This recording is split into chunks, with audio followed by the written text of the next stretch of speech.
If you guys don't know what fucking hacks David Benioff and Dan Weiss are, the producers and writers for this show, I highly recommend you watch Anomaly Inc.'s videos on the subject, or Dragon Demands for more serious stuff.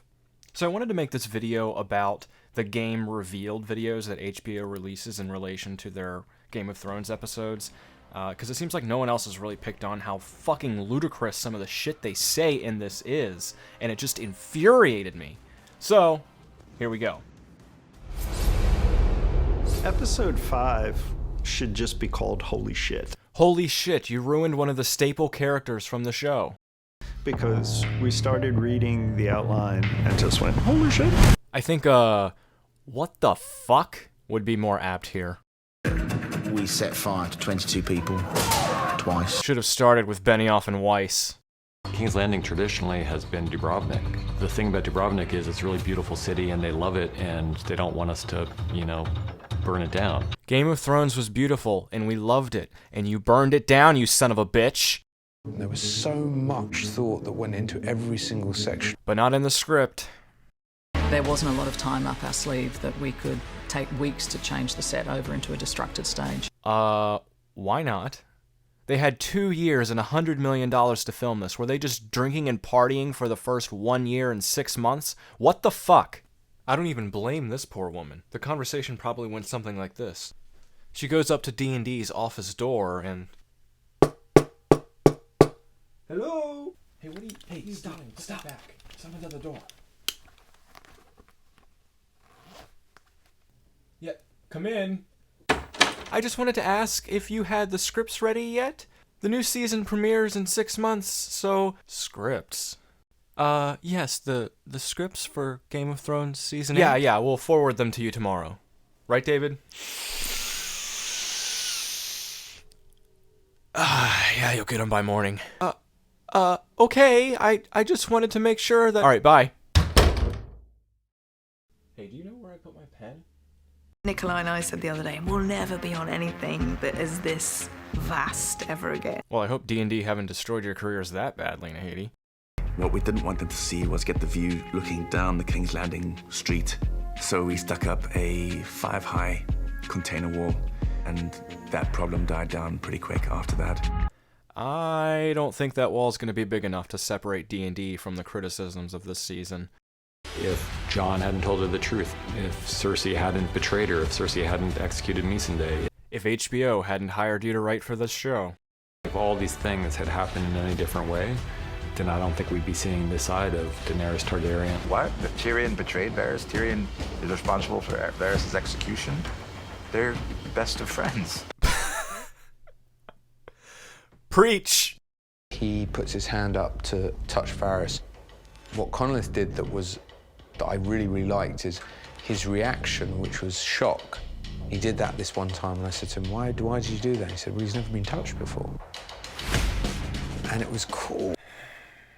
I'm so disappointed in you. It started raining and it started pouring, and then basically the only time I've ever been on Thrones where we got shut down because it was torrential rain. It is a sign from God. Do not defy him. And then we went back and we reshot the wides of that scene. No! We thought it was important in the Siege of King's Landing that the good guys not be good guys anymore, and that the lines between good and bad and right and wrong get erased. You guys just think you're fucking geniuses, don't you? Moral ambiguity is not the same thing as having a generally good character suddenly turn stone evil. You fucking hacks. The hardest series of shots is the moment that the King's Landing gate is obliterated by dragonfire. What are you talking about? The plot contrivances begin way before that. Jump straight in, mate. Get your arm right up into my shoulder. That's it. Shoulder close down, mate. I genuinely feel bad for all the people who worked their asses off for this, who poured their heart and soul into Game of Thrones, only to have it turn out as badly as it did because of the writers. God, that must suck. 44 bigger kick 5-8 camera mark. Hey everyone, it's the new voice of SpongeBob. I believe this year one of the things that Rowley brought to the table was the most people that have ever been burned on screen for a production. Congratulations, you broke multiple records this season. The most actors who have ever been burned for any production, and the most viewers who have ever been burned by any production. In come the Allied forces, and they take out the Lannisters. And the audience go, yeah. Do they? And then you go to Dani. She feels empty. It wasn't what she thought it was. It's not enough. I used to think you were a good director. We've all got this part of us. It's that part that goes, I'm gonna put that chocolate cake down and I'm gonna walk away. We come up against those moral conundrums all the time. I'm not saying chocolate cake is a moral conundrum. Eat as much fucking cake as you want. But those things that you wrestle with in yourself. She is desperately trying to justify what her character did, and it's kind of hilarious. She knows she has won this war. It's in that moment when she makes the decision to make this personal. What? What? This was always personal for her. This is about her claim to the Iron Throne. What the fuck? What? What are you talking about? Ultimately, she is who she is, and that's a Targaryen. And, you know, she has said repeatedly throughout the show, I will take what is mine with fire and blood. She's also said she's going to break the wheel, bring justice, and overthrow tyranny. Also, you're a fucking hack. Fuck you. For the audience, oh, you wanted a battle? Well, here you go. And fuck you too. Drogon's fire blasting does a lot of damage. Yeah, precisely the amount of damage that the plot demands at any given time. All this fucking work for this. The place when she takes off and starts burning the city, and when the Unsullied on the ground and the Northmen on the ground take that as their cue that anything goes. And the Northmen completely ignore Jon, their commander and king. Also, why does D.B. Weiss always make that face? Why is he such a wormy bastard? The way we described it in the screenplay was that he's become almost an angel of death. Wow, very poetic. Sounds like you put a lot of thought into it.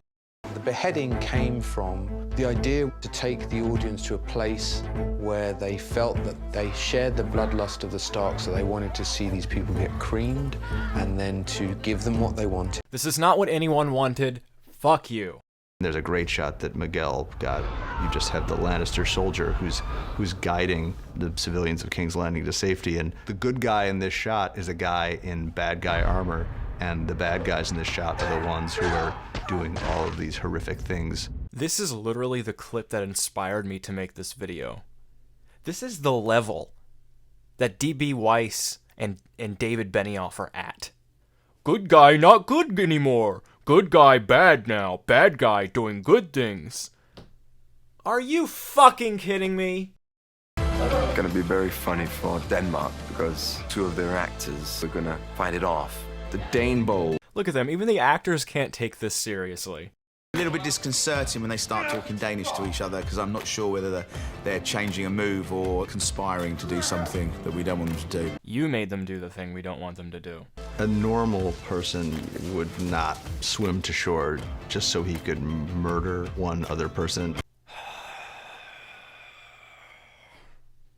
That was the first thing I asked Dan and David is, am I dead? And they go like, no, maybe a little. And I go like, no, I don't think so. What? Sounds like the writers don't know what the fuck is going on. It struck us that it would be apocalyptically beautiful to see them fighting on this stairway to nowhere with the sky in the background and the dragon flying by and the flames everywhere, and it's just pretty epic, and that's what we wanted. It's pretty epic, and that's what we wanted. Fuck logic. Fuck it making any sense whatsoever. Oh, god damn it. Yeah, that fight was brutal. It's brutal to watch, but it's brutal to shoot as well. You thought that was brutal. Just imagine being a viewer and having to watch this entire episode. 7.5 hours of makeup, and then he had to do a 10-hour day. They were hard. They were hard. I sympathize. I've been pulling 17-hour days making these videos so I can shit all over this dumpster fire of an episode. When we read the scripts, we realized that there's this big reveal. What reveal? That the mountain looks like a fucking corpse? Who cares?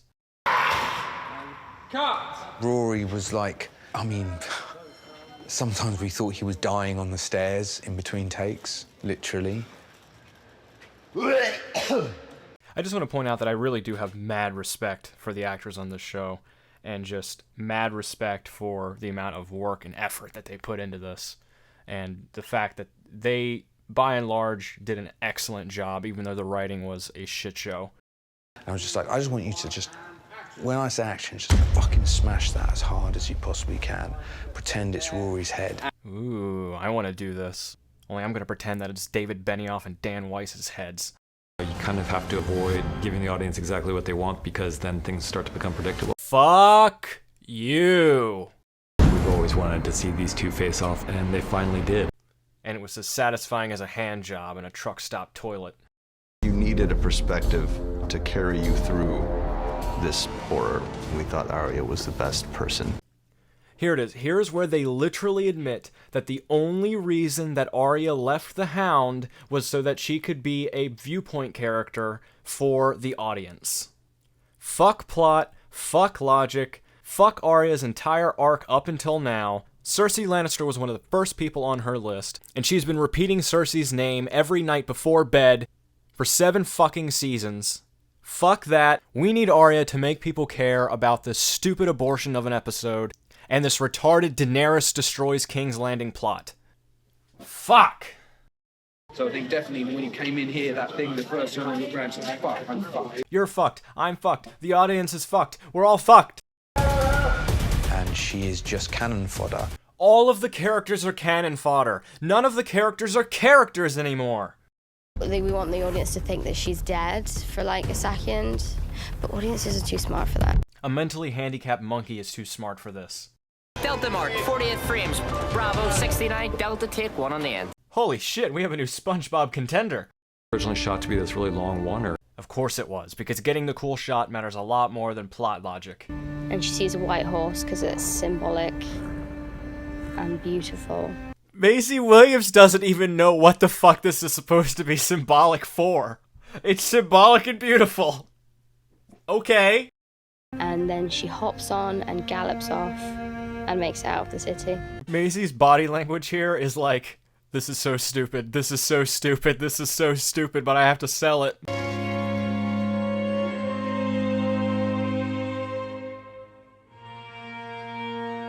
If you like my content and you want to support this channel, please just sign up to my Patreon like these fine folks have done. If you like this video, don't forget to smash that like button and leave a comment. And if you want to see more, don't forget to subscribe and hit that notification bell.